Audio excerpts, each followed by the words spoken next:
All right, let's do this thing. Penguins lose 4-3 in overtime to the New York Rangers. Artemi Panarin, power play goal in sudden death. And yes, sudden death has never felt a more apropos adjective than right now. Pittsburgh postgame on Pittsburgh Sports Live. You know, you think, like I've said before, I've covered this team as a journalist, and you think that kind of kills the fan inside of you. But then you have a series like this where it's just agonizing loss after agonizing loss.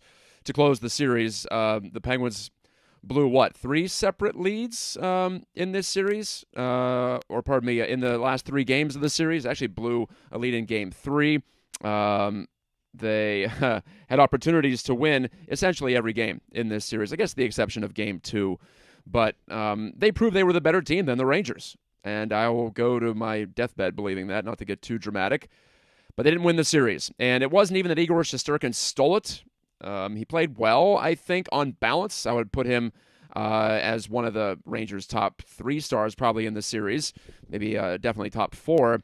But it wasn't a Yaroslav Halak situation. It was, one thing after another, whether it be a Crosby injury on an unpenalized high hit from Jacob Trouba, whether it be your third-string goalie turning into a pumpkin and letting in a complete howler to lose Game 6 at home, and a game that you probably could have easily held on to and won.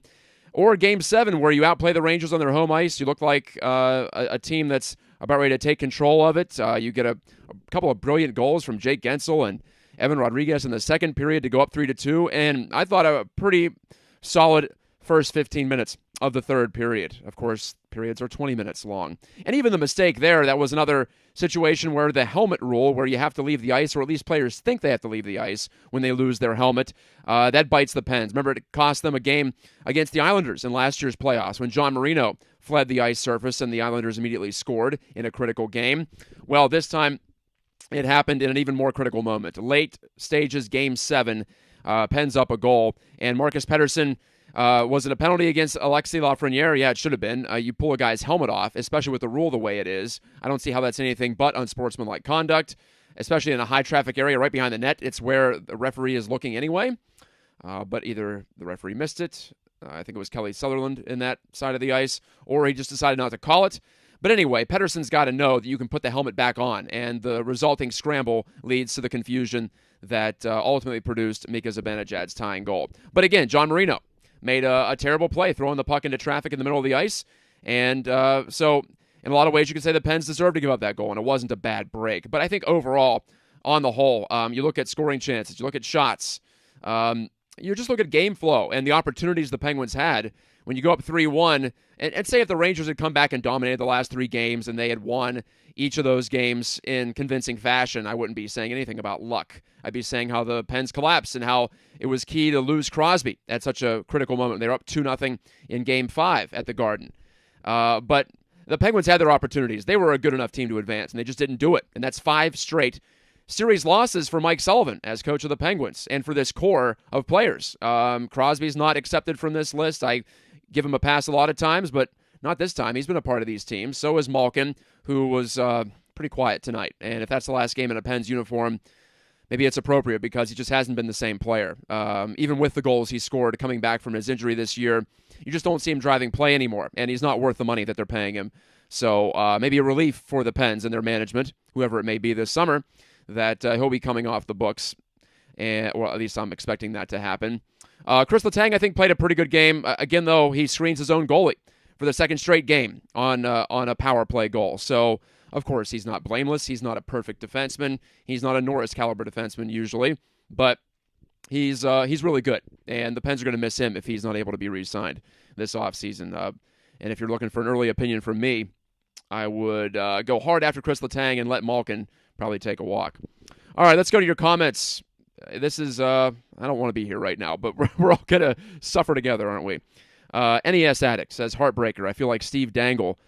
That's where I feel a little ungrateful because I watched the Leafs last night lose winner-take-all game in the first round, I think for the 5th straight year. I mean, talk about killer.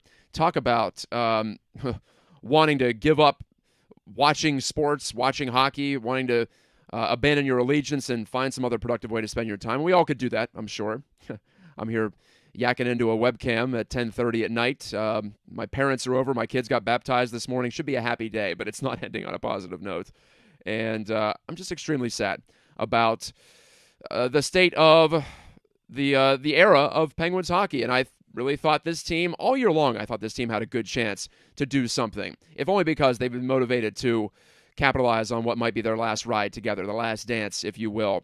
And then the injury to Tristan Jarry near the end of the regular season. Then the injury to Casey DeSmith. If the Penguins even have Casey DeSmith for 5-6 games, they win this series. But it's not the way it happened. And if in one hand, shit in the other, as my friend's dad used to say when we were trying to make excuses on the golf course back in high school. That saying stays with me. And as much as I may talk about luck, they should have closed it out. They had plenty of chances to do it. Tonight, again, playing a good, solid road game, to say the least. It's difficult to nitpick. And honestly, outside of the Crosby pass to no one that ended up being a breakaway for Tyler Mott, who was stopped by Tristan Jarry. But I feel terrible for Tristan Jarry. He's probably feeling like he let the team down, even though he shouldn't. I think he played terrifically well, beaten on 2 perfect shots, high to the glove hand in this game. And 1 terrible bounce off Mike Matheson. I almost forgot about that one. How could I do that? 3 goals off Mike Matheson's skates for the Rangers in this series. Maybe as Penguins fans, we've had our share of good luck over the years, but it doesn't cause it to hurt any less right now. It's a challenge to really come up with any thoughts outside of they had a few tough bounces and ended up costing them the series, whether it be metaphorical bounces and your goaltender getting hurt or literal bounces off skates. Somehow that Panarin shot getting through traffic, even though it looked impossible on the replay on TBS tonight. Derpy Gaming says the NHL lost a viewer. Talk about fixed. I don't think it's fixed. I think the Penguins just didn't close it. And if you're going to say, well, the penalty should have been called on Lafreniere, well, I mean, just watch an NHL game. It's not fixing it. Don't blame conspiracy when incompetence can be the much easier explanation. What is that? Occam's razor. The simplest explanation is often the right one. So I don't think it's fixed. I think they're not competent enough to fix a game, to be honest with you. NES has a thought about maybe it's better to do it now, lose now instead of the third round. I disagree with that. I wanted to see this team play more. I guess this that sentiment might apply in more typical years, if there is such a thing as a typical year. But this one, I just wanted to see more hockey from this group, and that's it. Even a guy like Ricard Raquel, who I thought played well tonight, came back, created some offense for the Pens, did some good things. Would have loved to see him get a longer run in a Pens uniform. Maybe we will, but it's unlikely that he re-signs just because there are 31 other teams out there, and all it takes is one to pay more than you're willing to pay more than you're willing to shell out. Walt Flanagan says big loser energy, and like I said, this group's got to wear it. I don't care if they outplayed the Rangers throughout this playoff run. They outplayed the Islanders last year too. They've been finding ways to lose, which is kind of odd after watching them find ways to win for 2 consecutive playoffs. Maybe it does show the randomness of hockey. I don't want to be too nihilistic about it, but maybe none of this means anything. And it's just we're all rolling the dice 7 times in these series, and you hope that you don't roll snake eyes. But I don't feel like it either. I just feel like there was an opportunity for better execution and an opportunity for better goaltending. Certainly, I was hard on Louis Domingue in the last 48 hours, and I feel deservedly so. He's a pro goalie, and he was the worst goalie in the playoffs by a wide margin. And when you let in a couple of complete stinkers in Game 6, when your team has either a lead or a tie late in the game, high leverage, horrible goals, maybe you should just hang it up, frankly. Anthony Puccio says plenty of excuses to be made, but at the end of the day, this team had no difference makers nor anyone with heart. That's so ridiculous, Anthony. Come on. They had built a 3-2 lead on the road in Game 7. They have no heart. You're out of your mind. Go away. Yeah, at least 3 cups in the last 15 years have been nice. But I wanted more, right? I wanted deeper runs. This team has left so much on the table. And I'm not saying it's heart or anything like that. It's just they haven't executed when the chips have been down lately. And Walt makes a good point. The blame falls squarely on Hextall for his inaction on addressing backup goalie all year. I've been saying it for 2 years. The Pens went into 2020-2021 with Casey DeSmith and Tristan Jarry. And those two had, I think, a combined less than 1 season of NHL action, something like that. Now, it turned out pretty good last year because Jarry played well, and so did DeSmith, honestly, until the end of the season. And this year, Jarry made a winner out of Hextall for a long time in that gamble. But we all know it's all about the postseason, right? Or at least having things lined up going into the postseason. And because of the lack of at least a veteran backup, someone better than Louis Domingue, honestly, to be your third goalie, or even a second goalie, to try to challenge Casey DeSmith would have been nice, and it wouldn't have cost that much either. So that's what really stings. And I bet when Ron Hextall stares at the ceiling tonight, that's what he's thinking about first and foremost. Not a ton of comments tonight. I don't blame you guys. I've been rambling on for a half an hour after each one of these games, and last two have been tough. But let's go to Twitter. I was pushing back on the thought that this was completely a tough break, and the Pens shouldn't be blamed for losing this series. And Pens Nation, Ken, good guy. I like Ken. He says at the same time they were never a contender. Haven't looked that way since January. This is a respectable effort. Time to face the difficult offseason in the eyes. But then Nick, another one of my good friends on Twitter, says losing this series is inexcusable. It is. Looking at the series recap from, Jay Fresh Hockey on Twitter has always got the numbers at his disposal. The Penguins had more than 60% of the expected goals in 1, 2, 3, 4, 5, 6 of the games in this series. Only game in which the Rangers had more expected goals was Game 3 when the Penguins completely blitzed them in the first period, and the Rangers were motivated to come back, and they did, but the Pens even won that game. So I guess you could say 6 out of the 7, the Pens were clearly the better team, and I'd even say in Game 3 they were great at the start and great at the end. And those are two really important times to be great. So I'd even say they were better in 7 games. It is inexcusable. As Nick continues on, Nick Case says they outplayed New York so much just to throw it away. We should be happy given how they closed out feeling went away when they were up 2-0 in Game 5, then 2-0 in Game 6, then leading with under 7 to play tonight. They blew it. And I think Mike Sullivan's got to ask himself some hard questions. Maybe the management has to ask themselves some hard questions about Mike Sullivan. Look, I know he's a good coach, but something's wrong here. What is happening? What is happening in these playoffs? To get swept by the Islanders even 2 years ago? I realize that wasn't a great team. Or was that 3 years ago? Yes, 3 years ago. They're all blending together now. The basic no-show against Montreal in the playoffs. Matt Murray was bad, but so was a lot of the team in the 2020 postseason in the bubble. 2021, last year. Again, you're talking goaltending, right? You didn't have a dependable backup because Casey DeSmith was out with an injury. Goalies get hurt. Look at around the league and how many goalies played this year. That's a big reason why save percentage was down, was because you're getting third and fourth stringers in. The position's harder to play than ever, and the game's faster than ever. And as a result, the goalies are taking on more strain than ever. And so it's no excuse to not have a backup plan. And so Ron Hextall gets a big ol' F for me in that category. Devin Wolf says, what more to say? We choked. We couldn't capitalize on a power play. Well, they did capitalize twice tonight. Which one are you talking about? And with all their cheap shots and facing an AHL starter backup, it is what it is. Let's get a bit tougher. No, not tougher. That's not what wins here. The Pens didn't lose because of lack of toughness. They lost because they made too many mistakes, and honestly, their goaltender was total shit for most of this series. Jeff Candlemo says, the Penguins just aren't the poster boys for analytics. It's just hockey, too. Sometimes I wonder why I even keep track of expected goals and all this, because yes, the process is important, but when the results are so divergent from the process, what's the point of even talking process sometimes? So yeah, I am getting a little nihilistic here. Not trying to get on you too much there, Devin, but it's not about toughness. It's just not. What's going to happen if Trouba lays it on Crosby and then one of the Penguins, whoever it would be, would go after him, and then what happens then? Nothing changes in this series. The NHL has to step up, and if it's not going to step up, then you're just going to have to keep rolling the dice, and maybe a guy like Crosby gets tired of rolling the dice with his health over and over again.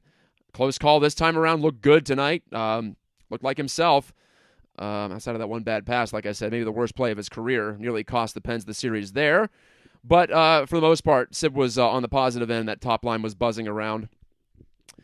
That's probably the last we'll see of Brian Rust, speaking of that top line. So, Rust, Raquel, Malkin, Letang.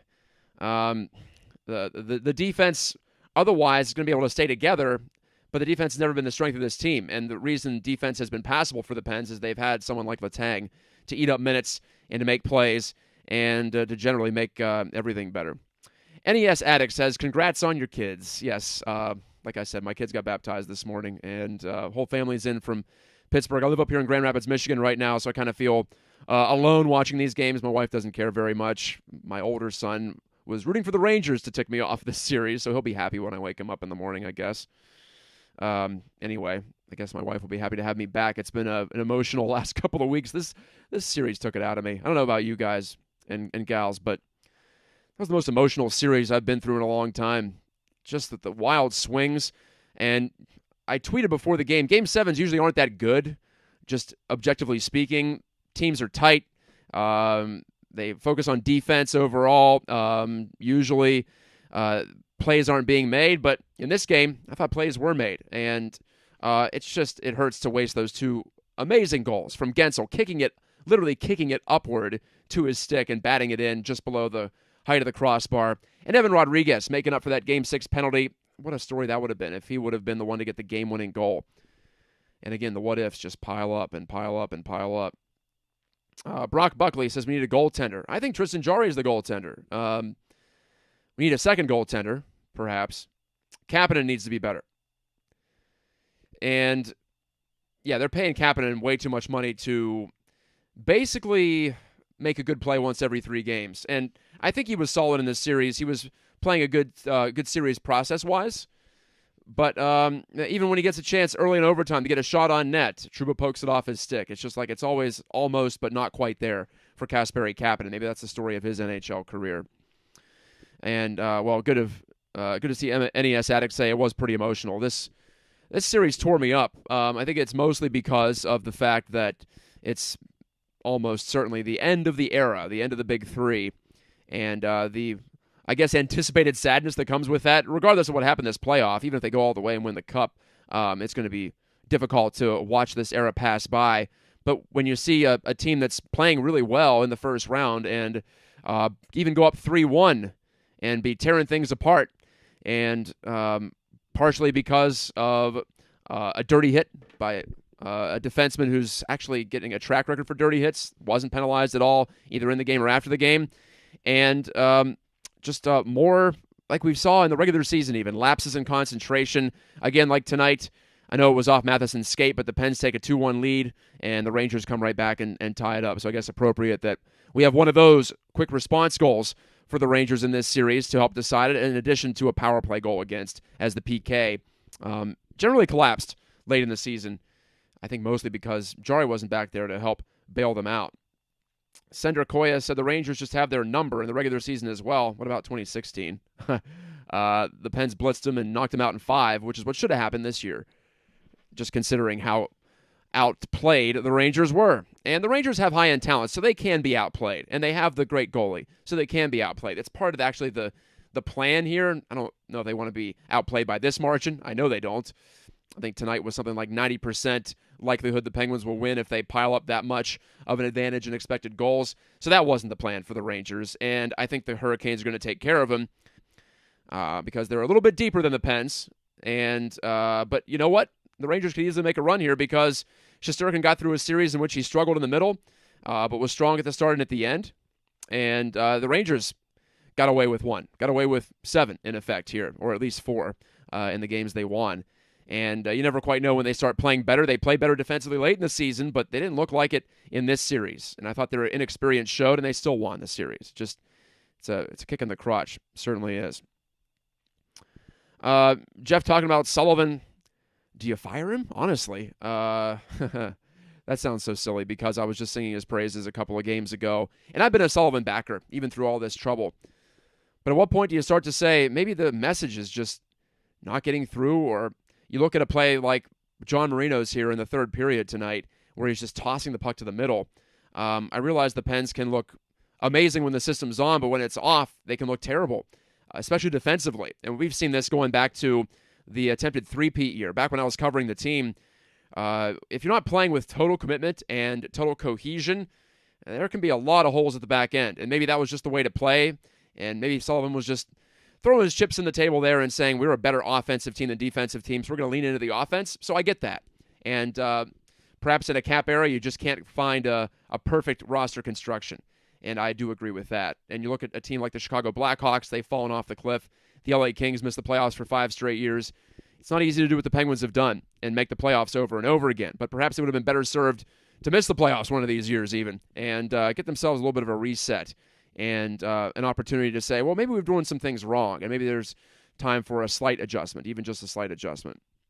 I don't feel like they should fire Sullivan or even really think about it, but we never know what's going to happen in this offseason. Fenway Sports Group takes over the team, and they're evaluating everything, and they can't have liked how that series ended. Another spoiled chance to go deep in the playoffs for the Pens, or at least a month deep into the playoffs. Matt Loves the Most High says, yes, emotional roller coaster is over. The Pens would have been toast against the Canes. I don't know about that. I really don't. I know the Canes are a much better team. It would have been Canes favored. I would have favored the Canes, certainly, maybe to win it in 6 games. But I would have favored the Rangers to win this series in 5 or 6 games if we went by recent track record, and it just wasn't the case. The Penguins looked like a much better team for most of this series, starting in Game 1, second period. From then on out, that was it feels like that was 5 weeks ago, doesn't it? We just went through so much.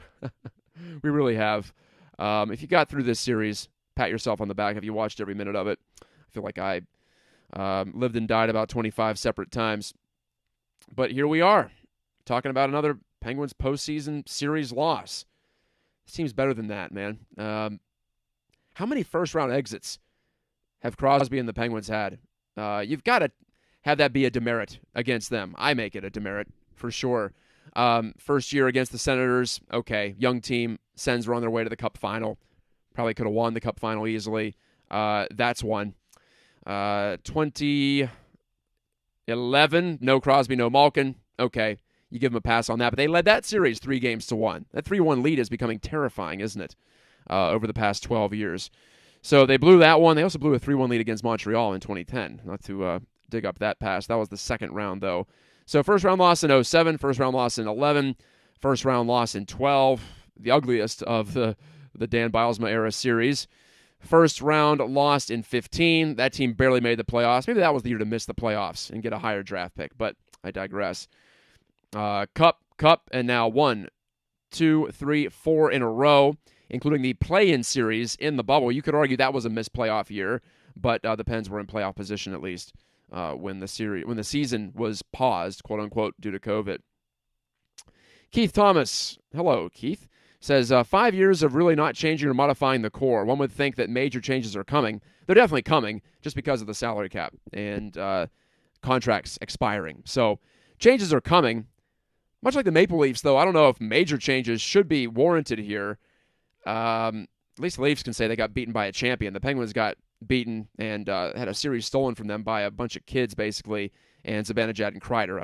And Panarin. All right, there are some good players on this Rangers team. But for the most part, a fairly inexperienced playoff team. Well, they got some experience now, I suppose, and that puts a lie to the experience narrative at times. John Marzullo reminds me it's been 4 in a row first-round series exits. But 5 postseason losses in a row is what I should say, after they lost to the Capitals in the second round. And I realize that's kind of cheating because all the teams but one lose their last postseason series of a given year.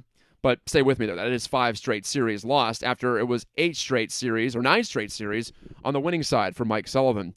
It's kind of hard to believe after all that success at the start that he almost is getting down to a 500 record in series. Still a ways to go before we get there, but to not even get... Well, he got into May this year because the season went longer, but to not even get into what would normally be May at all, for me, that's inexcusable. And... whether it be Todd Reirden getting kicked to the curb, the power play degenerated to a really unforgivable point this year. Whether it's, I don't know, Mike Vellucci, he feels like a scapegoat because the penalty kill was pretty good all year until late. I feel like it's more of a Todd Reirden, see you later type of situation if there is going to be a coaching staff shakeup, just because the power play has to be better. And then what's going to happen next year? I don't know, because, well, it's not going to be that type of top-heavy team. Could the Pens even get deeper next year while losing some talent at the top side of the line chart? Yes, they could, but it'll take some shrewd moves here, whether it be Ron Hextall and Brian Burke or another management group. Jack Lundqvist asked, Malkin gone? I think he is. And I know he talked about taking less money, But if I'm making the decisions here, I just don't think Malkin's a game changer anymore. I think complimentary player is a stretch, but when you have a guy like Jeff Carter who hasn't done much in the last few months, looking like he's on the tail end of his career, you need another play driver at center. And I just don't think Malkin's it yet, or at this point. And maybe he's a guy you can move to wing, but you're not going to pay $7 million for a 36-year-old winger. You're just not, or at least you shouldn't, in my opinion. So if I were making the calls, Malkin's gone. But if I'm thinking about who's affordable, maybe Letang is the one who leaves. But I think he's the piece outside of Crosby the Pens can least afford to lose. So I'd hate to see Letang leave for many reasons. Chiefly among them that the defense is totally unremarkable without him, outside of Mike Matheson, who can be a wild card at times. Keith Thomas asked for a return of Tocchet, or if they could have a return of Rick Tocchet. Well, that's interesting. Was good seeing Rick relay some messages about Mike Sullivan at the intermission on TNT throughout these playoffs. I guess it was TBS tonight. Turner Sports, whatever. I think he does a nice job there, but maybe he does have a desire to get back into it. The power play was pretty good when he was on the coaching staff. I know that. And I realized they had Phil Kessel, too, who was the Pens' best power play setup man since Sergei Gonchar, or even going back to Mario Lemieux. So, if it's an option, I would definitely look at it, to answer your question, Keith. Jack Lundquist says the Pens are in good hands with Rodriguez at second-line center. Had a hell of a year in playoffs. I don't know if he's a second-line center. He's probably a third-line center. I think he can be a top-six wing, and I guess moonlight there. And incredible effort from him tonight. I thought he was really good. And it could have been easy for him to go back into a shell after he got the Sully stare down, after his penalty helped the Rangers come back. And it could have been lights out for him. He could have just shut it down, but he didn't. And so I've liked the player all year. He went cold late in the season, but you can't really shrug at the final season numbers. And I'd love to see the Penguins find a way to make him an affordable part of their group going forward. And I got to check, actually, Cap Friendly here to see what his contract status is. I apologize. I should have this up right now. By the way, thank you for that comment coming from a Rangers fan checking in. So I guess best of luck against the Canes. That's going to be difficult next round. And not to hate too much on the Rangers here, because if if you're going to talk about a team giving a series away, some team's got to be there to grab it too, and the Rangers certainly did. So Rodriguez, no, he's a UFA, but he was just $1 million this year, but he's probably not going to be $1 million next year. That's the hard part. Other UFAs, Ricard Raquel, he was only making $2.5 million this season, so if he's willing to take something like that, I would bring him back too. Unfortunately, the Jeff Carter contract extends 2 more years. Brock McGinn still being paid for 3 more years, and he ends up wearing the goat horns tonight, in my view. A hesitating, awful play at the blue line, coughs it up to Keandre Miller, commits the penalty that leads to the season-ending power play goal. He's got to feel awful after, I think, what was a good start to the series for him in that Game 1 triple overtime. He had great legs, but I guess not a great head tonight. All right, Jason Zucker is still signed for 1 more season. I am happy to have him back, but Russ is probably gone. 3.5 this year, looking at his numbers in his career and the past couple of seasons in particular. He's going to make 5, I think, maybe even 6, depending on what happens. The Red Wings have some money to throw around. He's from Detroit, so there's a potential option. Kasperi Kapanen, restricted free agent. I would not take that deal, and I would move on from him in some form or fashion. I'd bring back Danton Heinen if he's amenable to that. He's an RFA as well. Then you've got Brian Boyle, UFA. See you later, Brian. And on the blue line, everyone's signed for at least 1 more year. Brian Dumoulin's contract is up in 2 years, but the blue line is actually probably going to be a pretty stationary part of this group. And, well, good luck moving the Mike Matheson contract first and foremost. And same with John Marino, even though he took a stride in these playoffs. Marcus Pettersson, same deal, $4 million for a defense-first guy. Some of these decisions by Jim Rutherford are going to start to hurt, I think, more and more as we move on down. Walt Flanagan says, major changes, those were needed years ago and nothing happened. You cannot convince me that was why Rutherford quit. I'm convinced he had a trade lined up for Malkin and Letang and ownership nixed. That was always my thought. That's what happened there. And I wouldn't have minded moving one of them, most likely Malkin. Like I've said, I've expressed my feelings here. I think Malkin's the most diminished of the big three.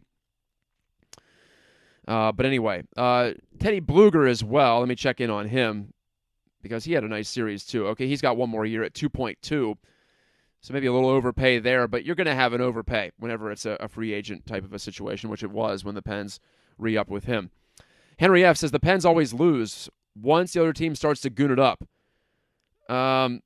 Not in the cup runs. Remember Just Play? That works. It has worked. And even in game one of this series, the Pens persevered and outplayed the Rangers after, who was it? Lindgren headhunted against Ricard Raquel. So I wouldn't say always and things like that. I just don't believe that's the case. And I think they played great tonight. So that's where I feel on that. I don't think it's a toughness thing. I just think it's an execution thing. And maybe a chemistry thing. I'm not sure. I really am not, because at key points, they just couldn't play Mike Sullivan hockey. And that hurts. Noah Kessler says Trotz leading the bench next year. Heck no, the Pens aren't going to pay that much money. Trotz is probably going to Winnipeg. He's from Manitoba. It makes a lot of sense there. The Jets are in disarray, and they've been rumored to or reported to be desirous of a coach from that part of the world. So that seems to match the Barry Trotz profile right now. All right, last call for questions. I'll try to vamp here for a couple more minutes. Already went down the cat-friendly page, so here we are. See if there's any more comments on some of the tweets tonight. Actually, let me go through what the heck I was saying tonight. I said I've never seen a luckier series win in my life. Someone mentioned Montreal in 2010. I thought that was more the goalie. Shesterkin had 2 or 3 maybe good games, but it wasn't like he robbed them. Even so tonight, how about that save on Rodriguez when it was 2-1? Could have easily made it 3-1. He's lunging, diving, makes a glove save. The kid's good, and he's going to be good for a long time. Going to be tough to get past the Rangers with him. Oh, boy. What'd y'all think of Jennifer Bottrell in the TNT studio? I thought much better than Wayne Gretzky, at least, even though she said it was an honest battle between Lafreniere and Pettersson when Pettersson had his helmet ripped off. Not an honest battle, Jennifer. That was a penalty, and it should have been called. Matty Sunday, my old buddy from DK Pittsburgh Sports. We both moved on since then, but he said Gensel and Erod both put the pregame soccer drills on display to set up their goals. Yeah, both guys kicked it to their stick. Gensel's goal, one of the best I've ever seen, and I hate that it's going to be just a footnote here probably because the Pens lost the game. That's what really stings. Thought the Rangers looked cautious coming out of the gate. I just felt like the Rangers were ripe for the taking again. Never felt like that they were poised to take control of this series. Even tonight, when they led 1-0, I still felt good because the Penguins had tilted the ice sufficiently, in my view. So, anyway, I just feel like I'm complaining constantly. But that's how it goes. No, Keith, I would not re-sign Kapanen. Someone asked about Mike Babcock. I don't think the Pens are making a coaching change, and I wouldn't make a coaching change, quite honestly. It just doesn't feel like there's a better coach out there. And you might say, well, maybe there's a better coach for the group. Okay. And hockey churns through coaches so much. I hate to, again, talk about coaching or head coaching and pin these 4 consecutive first-round exits on Mike Sullivan, but he's got to take a bite out of it, and maybe he gets a little humbled by this, and he looks at some things that he's doing. We don't know what's going on behind the scenes and how they're preparing and all this. So it's tough for me to say time to move on, especially because I just don't like the way that hockey teams just discard coaches and throw them out. It's the worst out of all the major pro sports. Now we have some new commenters coming in now. Hey, Theo, good to see you again. You've been with me, I think, for all 7 games here. So you get the Iron Man Award along with Walt Flanagan. Walt is battling a case of stomach flu or food poisoning, I saw on Twitter. So maybe he gets the Iron Stomach Award joining in here while he's in some both physical and emotional distress. Jack Jensen, what a crock of crap. Rangers will destroy the Hurricanes. I don't see that happening. I think the Canes are poised here. This could be their year. And I know they're going to have to get through the Lightning at some point if they advance. But if they outplay the Rangers the way the Penguins outplayed the Rangers, they're probably going to win the series. And I think the Hurricanes are a special kind of relentless. They were my best team in the East watching all season long. I realize the Panthers racked up the goals and the points. But I think you can control play against the Panthers much easier than you can against the Hurricanes. So if I had to pick a team to come out of the East, I would say the Canes at this point. And a team out of the West, still pick the Avalanche, even though I guess we could see the Flames get through this first round. I haven't liked what I've seen from them against the Stars, though. They've let the Stars hang in for way too long. All right. Who do you think will retire from our core this year? No one's going to retire, but at least I don't think so. But I think, I would, like I said, I'd let Malkin walk. But I guess if I had to go probabilities, probably Chris Letang is the most likely one to leave. And Brian Rust, I think he's been gone since January. And he had a little late season slump, but no team's going to be worried about that. He's going to move on and be a much richer man than he is right now. And the Pens are going to say thank you for all the memories, Brian Rust, because he was a great player. So don't let him, or a very good player, not a great player, but a very good player, and a player who fit well with Sid and Gino. In both Cup runs, we saw him play extensively with both, and even in the years since, tremendous chemistry. I think he's a smart player, much like Jake Gensel, so I'll miss watching Brian Rust. Even though he got a little cold at the end of his Pens career, look back to Game 6, he could have won the series, potentially, but he missed a half-open net on a Mike Matheson pass. So many times you could look back in this series and say, oh, if they could just score one more goal here or there, even in a series in which they scored, what was it, 26 goals in this series? Should have been more than enough to win. Not quite 2012 first round against the Flyers bad, but combination of goaltending and some penalty-killing lapses, just generally making mistakes that the Rangers capitalized, and some terrible luck. Pucks going in off skates. We saw it all series where if the Rangers needed a break, especially late in this series, they got one. So best of 7, short series, there's always going to be that possibility. You just hope that you keep doing the right things, you get rewarded, and it doesn't always happen. All right, Walt has a good point here. Look at how good the team was earlier in the year when they were fewer high-skilled players. They played Sully's way, and it worked. Skill returned, and they were shit. But who are you pinning that on, though, Walt? Is it mostly Malkin? Sometimes I feel like it's overblown to blame him for issues defensively. But you look at his career track record, and, well, he's not Sidney Crosby in terms of reliability. That's for sure. Brian Andrews says, hey, Matt, Hugh to Hube. Crosby will just pad his stats for the Hall of Fame. How about 201 postseason points for Crosby, now in the top 5 all time, tying Jaromir Jagr. And I hope he was going to get a chance to make a run at who was the next on that list, maybe Jari Kurri. 3 Oilers at the top, you can imagine. Gretzky, Messier, and Curry. High-scoring 80s and a high-scoring team will lead to that and plenty of Stanley Cups. Steeler Nation 412. We got to look into a new goalie that isn't willing to let pucks fly into the net. What does that mean? Jari had a great season. Let's give him his credit. And he had a terrible break late in the year, literally, when his foot was broken. So I put that more on the general manager for not getting him a reliable backup or someone that they'd be more likely to go to. Remember, Casey DeSmith didn't start consecutive games until the last week of the season. So I realized that you're not going to sit your number one down back-to-back games that often, but would have been nice to see DeSmith play a little bit more. Maybe it was just an overuse thing with Jari. Who knows? Or just getting him some more rest and not having him out there as much. All these little edges, these little percentage plays, these things that are decisions that are sometimes management, sometimes players, they all add up. And here we are at the end, lamenting another early playoff exit. Brian says, let Malkin go. Yeah, see if Letang will take 3 years. I really hope he does. I just don't see this team contending with Crosby if Letang doesn't come back. So for me, it's Letang or bust. And if you're losing Malkin and Rust, you should be able to afford Chris Letang. Just pay the man. And I would make that number one priority going into the offseason. All right, guys and gals, thank you so much for watching. Awesome number of views throughout the playoffs here. More in wins than in losses until tonight, actually. But I expected that. Everyone wants to chime in, and thank you for joining me for these shows. Just upset that not just the end of an era, but also I won't be able to do any more of these with you until the fall. All right, one last time, a reminder to subscribe and like Pittsburgh Sports Live, and then you'll know when all of our content goes live.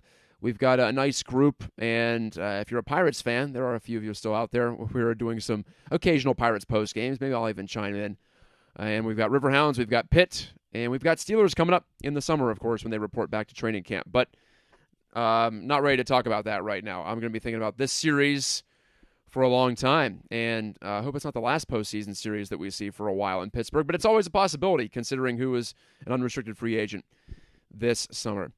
One last time for Mike Osti and Alan Saunders and all the folks at Pittsburgh Sports Live, Dan Kingerski, this is Matt Gajtka saying good night, God bless, and talk to you next time, whenever that next time is, on Pittsburgh Sports Live. Bye-bye.